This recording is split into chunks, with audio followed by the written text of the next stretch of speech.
Hello, everybody, and welcome back to another episode of My Cannibal Lover, a visual novel by Turtles Twiggles. We left off on the last one with our lovely girlfriend. It's not official. Our lovely girlfriend Jack removed a whole bunch of our blood and our eyeball. Just one, though, we can still see. She removed one of our eyeballs and made a delicious cake. And a little earlier in the episode, she also removed all our fingers and toes. So we're not in the best shape, and I assume that by the end of this, we're going to be in worse shape. So let's see what she does to us in this next episode. Let's go. I'm excited to see what happens. Dance Dance Revolution! Music blasts through the cabin. I hear the putter of awkward shuffling feet from the living area. Thud. Is it Green-Eyed Jack? Damn it! There's a brief pause before the music starts up again. Bang! There's a series of small crashes before a larger one. Ow! Crash! Stupid Wiimote! The music stops. It's Brown-Eyed Jacqueline! The nice one, the not murdery one. Jack wanders into the kitchen, sweat gleams on her forehead. She's got a few scuffs and bruises. She pours herself a glass of water. I like being nice to Brown-Eyed Jacqueline. It doesn't sound like you're very good at that game. Jack sighs. Nearly every song on that game trips me up. Sometimes I think about buying a different version and trying out something new, but Jack frowns. I'm sure it would just be the same. It will be different. I want to encourage her. Jack looks up at me, then sighs and looks down. Nothing really ever changes, Vile. That's bullshit. Jack looks up, surprised. Everything changes. Life changes. People change. I like how I'm encouraging her and being nice to her as I'm literally sitting there, probably white ass, albino pale from all my blood loss. I don't have any fingers or toes anymore, and one of my eyes is gone. Someday, even you'll change, Jack. Jack stares a moment longer, then a small smile comes across her face. I think maybe I'll go to the game store and buy the next version. Wait, game author, game maker, you will straight up call out Ben and Jerry's, but you won't say Best Buy or EB Games or something like that? Jack wanders back into the living area. I hear the TV click off. Jack leaves the cabin for a couple hours. When she comes back, I hear all new songs playing on the TV. She still crashes into things, but it happens a lot less often. That's so uplifting and cute. That night, I hear Jack's voice from upstairs. I don't want to hear it all again, Gamma. I can hear you muttering. I can hear it across the whole room. There's nothing wrong with it at all. You just don't understand love. That's why Grandpa and Mom and Dad left you. That will never happen to me. Vile will never leave. Don't say those things. It hurts my head. I'm scared. I'm so scared. It's scratching again. Foolish old hag, even in death you managed to be a nuisance. You won't break my control with your pitiful prayers, no matter how powerful you once were. We are uncovering some stuff. Crack. Crack. I awake to a loud sound.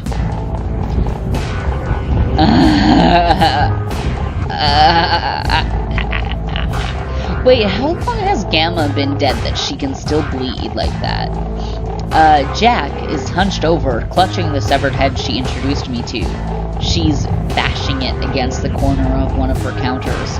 Blood splatters hot onto the floor and walls. Blood and bits of brains soak the kitchen around her, pooling on the floor and caking on the counters. I go cold in my seat when Jack slowly turns her head toward me. Oh! Vile, you're awake! She notices the look in my eyes. Excuse me, we only have one of those now. Don't Don't look like that, Vile. I'm doing this for you. I'm doing this for us. Gamma was saying all this stuff about letting you go, trying to make me feel like I'm not me anymore. Jack stands and drops the fleshy, bony mass. It hits the floor with a splat. There's nothing wrong with me. There's nothing wrong with this.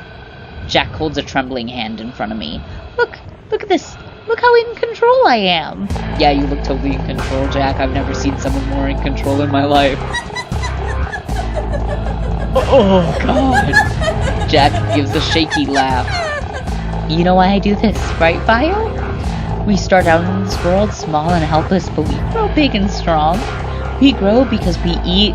Our body takes what we put into it and uses it to make us who we are. If I eat you, you'll be a part of me forever. You'll never be able to leave me. You'll never cheat or lie to me. We'll be together forever. I love you, Vile. I love you so much. I want to spend eternity together. Jesus Christ. Jack steps closer. And I need more of you. Jack is staring at my legs. I squirm under her gaze. These need to come off. Jack rubs my thigh through the fabric of my jeans. In any other circumstances, this would be really sexy, Jack. I start to thrash when she pulls out her kitchen knife. She slips the tip of the knife through the fabric, making a tear, and then eagerly rips through. I don't like the way the cold air feels against my bare legs, or Jack's hungry gaze. Jack runs her hands up and down my thighs. So much of you, she murmurs, staring down. There's so much of you that should be mine, but it's not. It's still attached to your body. I don't belong to you! No, I don't want to die again, do I? No, I'm gonna just cry. I think I've decided I'm just gonna play along with her. I'm not gonna fight back or anything like that. Jack's gaze slowly shifts to my face. Even these, she wipes a tear with her thumb, belong to me. Jack slips her thumb into her mouth and sucks it dry. I feel the bite of her knife dig into my thigh. It sinks deep and saws back and forth, looking to sink even deeper as hot, dark red blood spurts and bubbles forth. Flesh rips, raw and ragged against Jack's knife. Loose, fleshy ends catch against her blade. I scream, and Jack laughs. When the knife hits bone, I can feel it, the blade scraping against my femur. I pant hard as my body seizes. Screams have left my throat sore and raw. There's no way I'd survive this, right? Like, all this shock and everything would totally have killed me. Like probably when the eyeball came out. Jack grins and lifts up a bone saw. No, I can't do this. Jack's hand moved surprisingly fast as she saws into my bone. I can feel every grind, every splinter. I'm screaming, but I don't know what I'm screaming. Prayers? Expletives? Maybe both. The saw breaks through bone. Jack takes a needle and thick black thread and presses two flaps of torn skin together, quickly binding together. She presses a kiss to the stump. There, she takes a pot of boiling water from the stove. No. Don't worry, Vile.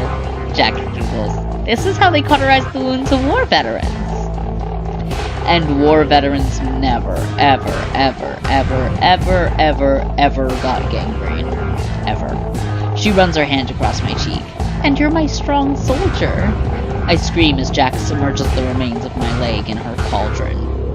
Hot pain radiates from my leg throughout the rest of my body, screaming nerve endings and bubbling skin. I lurch forward, the leather bonds straining to keep my writhing form in place. Jack gently wipes the sweat from my forehead. No worries, Vile, now we're halfway there. I want to scream at Jack. I want to rip that stupid smile from her face. My sweet, sweet Vile. So strong and yet... She caresses my severed leg. So soft. She wipes tears from my cheeks. Love's a heavy thing, Vile. Some people crack under its pressure. She kisses my cheek. But I know you won't. I know you can do this, my dear. The knife digs into my other leg. I sob out loud. Rip. Grind. Tear. The bone saw again. I'm half delirious. Splintering. Grinding. Scraping. My head lolls back as Jack pulls the boiling pot from the stove again. I bite my tongue in pain when she submerges my stump. Blood pours down my throat. She stares at me through lidded eyes. "You're so beautiful, Vile." Jack puts a pan on the burner and cuts a slice from my detached limb. My head lolls weakly back and forth as I watch Jack work. The sizzle of the pan is loud as she pours some thin sauce over the meat and sprinkles some herbs on top. Debate in the comments below, is it herb or herb? Jack hums softly, but taps her foot impatiently. Tap, tap. The pan crackles. The meat slowly browns. Jack is looking more and more uncomfortable. I can't wait anymore, she rumbles. Is she just gonna eat it raw? Oh, there she goes. She's gonna eat it raw. A shot of adrenaline courses through my body, and I'm jolted into alertness by the horror of Jack's shifting body. Bones pop and tear from her sockets, and her skin stretches taut, while Jack grows tall and gray. Saliva drools thick from rows of yellowed fangs. Seared leg meat. That looks pretty well done around the edges, but in the middle there, that's a solid rare. And that's a kind of gross sauce around there, but hey, that's 3 out of 4 recipes. We're doing great. I think we're almost at the end. If we keep doing this good, we're gonna reach the survival ending, which will be cool. The monster eagerly slurps down the still searing meat from the pan, drooling thick, viscous spittle that crackles on the burner. I start to fade away when its clawed hand greedily reaches for my entire severed leg. And she done ate it, probably. Dear Gamma, I'm sorry. Can you still hear me? Sometimes I'm afraid you're really gone. Sometimes I'm afraid you've finally given up on me. Today I was a monster. Today I thought for just a split second that maybe I want to change. But then the scratching started, and I lost myself again. I've been lost for a long time now.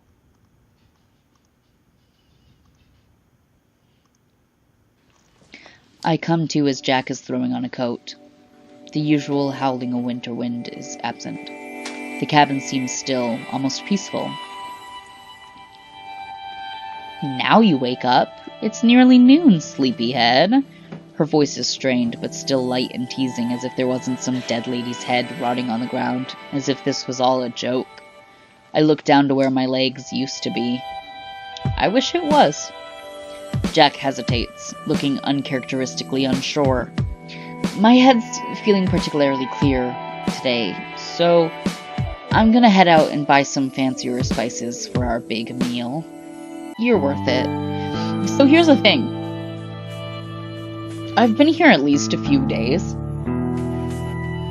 I've lost a lot of blood. I haven't eaten or drank anything, because I keep passing out every time she starts to eat, right? So like I ate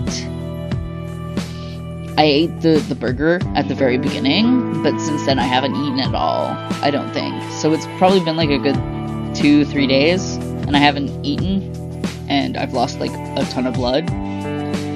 So, all in all, I'm in some pretty rough shape here. I don't know if I'm gonna make it to the big meal, Jack. Wait, stay and talk with me. I like hanging out with you, Jack.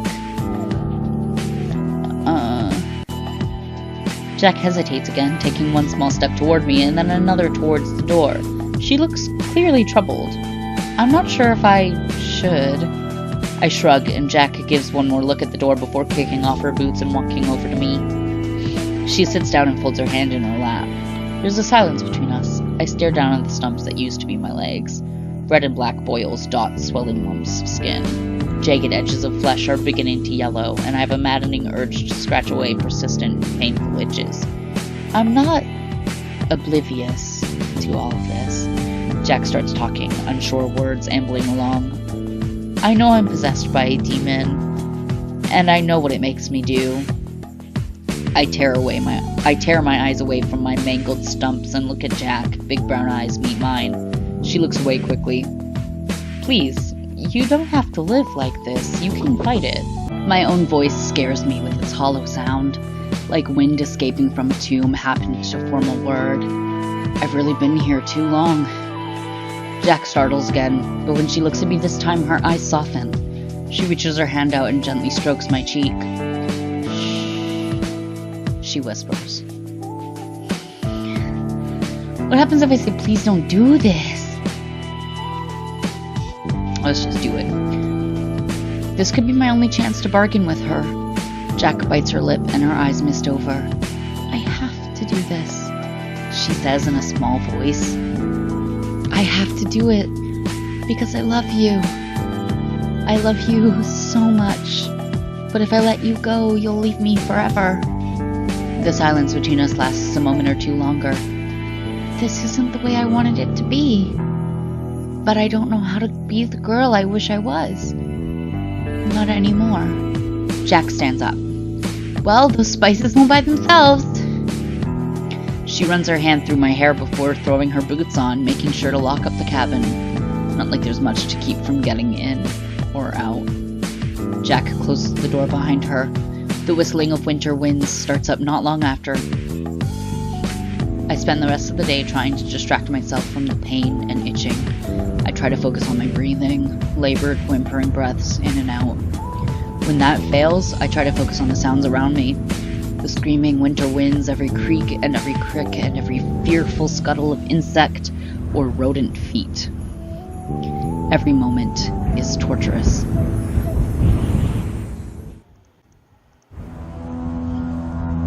Day and night come and pass. I wake up another morning to Jack bustling around the kitchen. Here we go. So, you haven't told me how you ended up in these mountains, Jack says as she shuffles busily around the kitchen. My eyes are drawn anxiously to our activity. She's chopping a cucumber. There's an assortment of vegetables and knives on the counter. My attention is brought quickly and painfully back to reality when a knife whizzes past my face, grazing the tip of my nose. I feel hot blood dripping down across my lips and into my mouth. Perhaps you're just tired, my dear, but I said something to you. Rather pleasantly, in fact. Jack leans in closer and growls. My days of being ignored ended years ago. Say something. Say something, I'm giving up on you. So, you're a demon. Oh, so you noticed. Jack is back to a chipper state, busying herself in the kitchen once again. Well, I'm not quite a demon. I share a symbiotic connection with one. It's quite a beautiful thing, really. It's a very special thing shared between me and it. The corner of Jack's mouth twitches. Almost like the love you and I share. Jack seems to take a moment to think, but not quite. Say something. My friend told me you were an embittered lover. Oh, I'm just me. People can spout all the mindless drivel about cheating lovers that they want. Excuse me. Sorry, my cat just walked across my keyboard. I don't know what happened there. There we go. Oh, I'm just me. People can spout all the mindless drivel about cheating lovers that they want. The real story will always be mine. Jack's eyes go brown and distant for a second before keen green pupils focus back on me and a smile that doesn't quite reach her eyes stretches her cheeks. It's an amazing thing, really. Here I am. Half of me is talking to you, and the other half is composed of all the amazing men and women I've had the privilege to love over the years. I can feel them inside me, clawing, screaming, raking their nails across my spine and scratching the grooves into the insides of my skull. Jack's smile fades. Her eyes focus on me. Oh, those are those brown eyes. Her eyes bore into mine. Help. Then the smile comes back and Jack resumes her activity, humming a merry tune. I need to save her. I need to save her. I really do. God, Jack, if there's something I can do to make the real you hear me, then by all means. Everything's ready, Jack chirps. There's an assortment of vegetables, fish, and a pot of boiling rice on the counter. Jack pokes my stomach. Skin is such a silly organ, don't you think so, Vile? keeping all the good stuff hidden away. Jack's hand slowly runs up my torso. I want to see you naked, Vile. I want to see the real you. Does she mean like me without my clothes or me without my skin? Yeah, that's what I thought. Stripped down to flesh and bones without all that skin in the way. Nothing left to hide behind. Jack's hand clenches into a fist, balling up the fabric of my shirt. I swallow hard and breathe. Her eyes focus past me. There's so much separating me from your heart. Ribs and skin and muscle and nerves. It's all so unbearable. Jack lifts what looks like a large potato peeler from the counter. Oh God! I want to fix that, Vile. I want to tear down the walls between us. It's only natural to want to be as close as possible to the one you love. Yes, I too fantasize about ripping the skin off my boyfriends. Jack tugs on my shirt. The fabric rips as I thrash in my seat, falling open and revealing my torso. I shriek as Jack slowly drags the peeler down my stomach. It rips and tears ragged slices of skin. Blood dribbles down my thighs. This reminds me of that scene in one of the later seasons of Buffy the Vampire Slayer where she's like paralyzed in the cave and the thing is like using its nails to cut like little strips of her flesh and it's eating them while she's like awake and watching. Super sexy. Flayed alive. I'm going to be flayed alive. See how beautiful you are without your silly skin? Jack murmurs. She drags the peeler down my stomach again. Look at all this pretty red coming out. Jack smiles up at me as I try to pull away from her blade. I'll bet if we keep going, a whole rainbow will come out from inside you. I heave dry in my throat as I stare down at the tattered, mangled skin of my stomach. I feel heated tears dripping down my face. There's that beautiful laugh I love so much from you, my dear. Jack gives a loud giggle. Sheets! I want to see it come off in sheets. Then I want to use it as a blanket and sleep underneath it every night. The next time Jack runs her blade down my stomach, it's faster, less controlled. I scream as my skin is ripped from me, revealing shiny, muscled layers underneath. Another rip. Rip. Rip. Jack is laughing louder than I'm screaming. Jack is grinning a sickening smirk. She discards her peeler and grabs the edges of my tattered skin. No. I hiccup. Rip. Jack lets out a burst of heavy laughter as she makes an excruciating tear. I feel it being ripped from my muscle. I scream and look down and see the bleeding split of my skin snaking up my torso. It's so cold. Jack runs her fingertips against my exposed muscle. It's agonizing. Each pat of her finger burns hard. Now we're closer than ever, Vile. I slump forward in my seat, quietly weeping. Jack rolls her rice out onto a mat, carefully laying it with vegetables and fish. I have to look away when she takes her kitchen knife and makes cuts in the pink, leaking mess that used to be my skin. I close my mouth tight to prevent from throwing up from the wet, squelching noises it makes every time she handles it. She rolls the rice up tight and cuts it into pieces, then carefully arranges the pieces. Pink and red roll! Ha! Get it? 'Cause the pink is me, and the red is also me. Yay! My chest heaves up and down as I gasp and cry. My body trembles and seizes. It takes me a moment to realize someone else is crying hysterically enough to match my own. Jack hunches over me, gripping my shirt in her hand. Eventually, Jack's crying drowns out my own. She buries her face in my chest and wails out screams of anguish. Vile, I'm so sorry. I'm too delirious with pain to respond, whole body shivering. Jack undoes the leather strap on one of my hands, then gently interlocks her fingers with the scars of where mine used to be. She guides my hand to her head and presses it to her hair. Jack continues to cry as my consciousness fades away. numbing to the sensations of searing pain and Jack's trembling head against my hand. File? Jack whispers as my conscience fades in and out. File, I'm so sorry. Jack runs her hands through my hair, then reaches down to gently grip my freed hand. The truth is, File, I love you so much it hurts. Jack cradles me closer in her arms. I'm sorry for all the things it's made me do. Her warmth leaves me. My world is swimming. And I know... Her voice cracks. There's only one way to save you. Holy shit. I need to do this before it comes back. I love you, File. When Jack returns, she's holding a shotgun in trembling hands. Adrenaline courses through my veins and my swimming vision returns to normal. Jack, stop! If she kills herself, how am I gonna get out of here? I don't have legs, I don't have hands. Jack, I know it's not your fault. Jack lowers the gun, the wood and metal rattle as her hands tremble.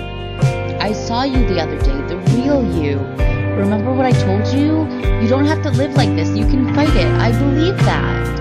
Jack's lip trembles. The gun clatters to the floor. File? Jack sinks to the ground and clutches at the tattered remains of my shirt. Consciousness slowly slips away while she weeps. I can feel the hot wetness of her tears pressing into my arm.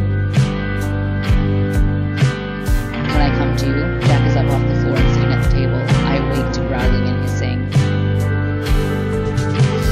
I blink open my eye and I'm greeted by Jack, hunched over, snarfing down the sushi dish she made earlier. She looks up to meet my gaze with fierce green eyes. Her mouth curves into a malicious smirk. Alrighty, so I think that's going to be the end of part 3 of My Cannibal Lover. As always, I hope you all enjoyed it. Share this with your weird, creepy friends, and the links below to the creator's Twitter and the game download. I'm sorry about how loud the music got there at the end. I didn't realize until I was editing. But don't worry, I didn't say anything. I was just reading what it said on the screen, so you shouldn't miss anything. I will see you next week for what is probably going to be the conclusion of this game. So, I hope you enjoyed. See you later.